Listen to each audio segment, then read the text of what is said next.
අයිබෝන් සියලු දෙනාටම Voice of රටසිංහ YouTube නාලිකාවට සාදරයෙන් පිළිගන්නවා.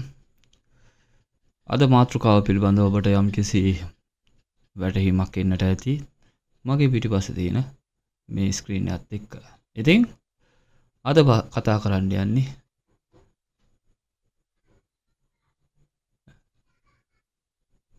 උපයන විට බදු ගෙවීම පිළිබඳව නෙවෙයි.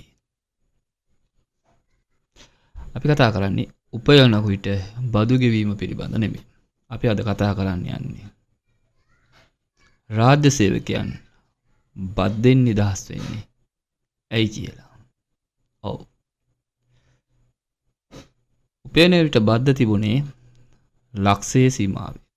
බදු නිදහසින්. නමුත් යම්කිසි පිරිසක් උත්සාහ කරා ඒ සාර්ථකත් වුණා. ලක්ෂයේ සීමාව ලක්ෂ එකමාරට ගෙනිච්චා. ඉතින් ලක්ෂ එකමාර දක්වා උපයන කට්ටිය එය ආදායම් බද්ද. එහෙම නැත්නම් උපයන විට ගෙවිය යුතු බද්ද pay tax එක. ඒ කියන්නේ මම ලක්ෂ එකමාරක් මාසයකට උපයනවා නම් ඒ ඉපයීමට මම රජයට බදු ගෙවීමට අවශ්‍ය නැහැ. ඒක තමයි උතන සරල කාරණය. කවුද මේ ලක්ෂ එකමාර සීමාවේ ඉන්නේ? ඔබ හිතනවාද බැංකුවේ මුර කරන සෙකුරිටි මහත්තයාට මාසෙට ලක්ෂ එකමාරක වැටුපක් තියෙනවා කියලා? නෑ. එහෙනම් හොඳයිනේ. එයා ඒ බද්දට අහු වෙන්නේ නැහනේ. ඔබ හිතනවාද ගාමන්ට් එකේ ඇඳුම් මහන අපේ සහෝදරියට තියනවා කියලා? ලක්ෂ එකමාරක වැටුප. නෑ. එහෙනම් හොඳයිනේ. එහෙමද? නෑ. මං කියන්න. එයා මාසෙට රුපියල් 40000 ඉඳලා රුපියල් 65000ක් 70000ක් දක්වා උපයන පිරිස. ඔය කඩවල් වල කැෂියර් වරු වගේ වැඩ කරන, සේල්ස්මන් වගේ වැඩ කරන, බාටයිකේ පාරායිනේ කඩවල් වල ලස්සනට ඇඳගෙන සර්විස් එක දෙන ඒ තරුණ තරුණියන්ට ලක්ෂ එකමාරක වැටුපක් නැහැ. ඔවුන්ට වැටුප රුපියල් 50000කට ආසන්න මුදලක් තමයි හම්බෙන්නේ. උපරිම වුණොත් රුපියල් 65000ක්. ඊටත් උපරිම රුපියල් 80000ක් විතර. ලක්ෂයක් කියමු. එනයි මේ ලක්ෂ එකමාරට ගෙනිච්චේ. ඒ තමයි තියෙන කපටිකම. හවුද වේ? සාමාන්‍ය රාජ්‍ය සේවකයන්ගේ වැටුප ඒ වට මේ තමයි තියෙන්නේ. සාමාන්‍ය මට්ටමේ රාජ්‍ය සේවකයන්ගේ වැටුප අතිකාල දීමනා හා OT බටා ඔය ඔක්කොම එකතු කරාම ඔවුන්ට ලක්ෂ 20000ක් ලක්ෂ 30000 අතර මුදලක් ආසන්න ප්‍රමාණයකින් ඔවුන්ට වැටුප ලෙස ලැබෙනවා. ඉතින්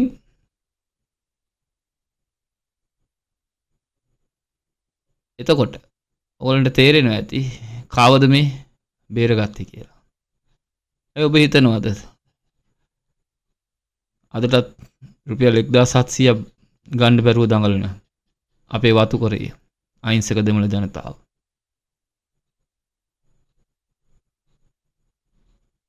නෑ නේද? මේ ලක්ෂයේ ඉඳලා එකමාර සීමාවට ගෙනිච්චේ ඒ රාජ්‍ය සේවකයන්ට ඒ සහනය ලබා දෙන්න. කවුද මේ රාජ්‍ය සේවකයෝ? මගේ වීඩියෝ එක ටිකක් දික් වෙන්න පුළුවන්. ඔබ බලන්න.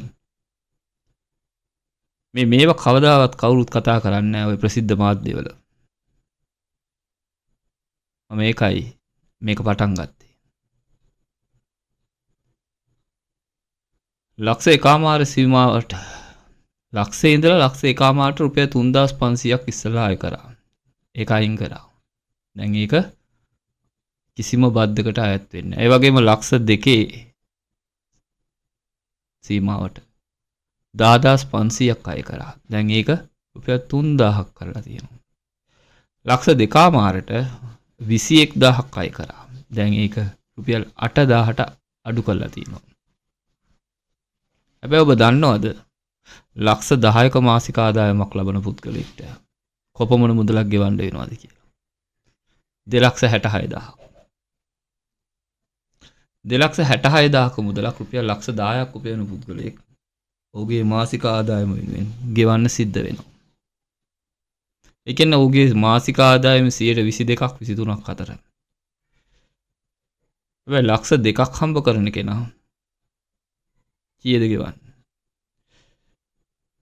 ඇයි මේ ලක්ෂ 1මාර 2මාරට මේ වගේ සහනයක් දීලා තියෙන්නේ? 2මාරට 21000ට තිබිච්ච එක 8000 කරාට ලක්ෂ 3ට ඉතුරු 50000ට 18500ක් ගෙවන්න ඕන. මොකද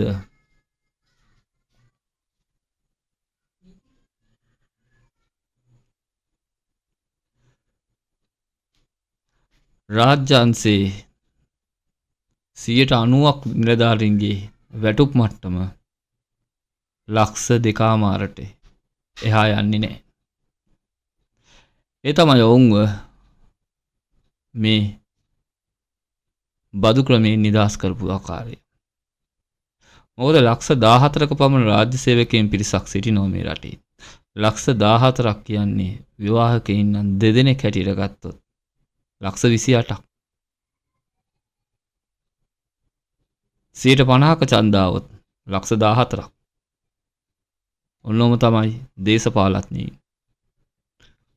පොහොට්ටුවද, අලියද, පුටුවද, බුලත් කොලේද, සීනුවද, මාලිමාවද. ඒක වෙනසක් නෑ. ඔවුන් ඡන්දය වෙනුවෙන් තමයි ඔවුන්ගේ පැවැත්ම වෙනුවෙන් ඔවුන් මේ කරන්නේ ක්‍රීඩාවක්. ලක්ෂ 14ක් වෙච්ච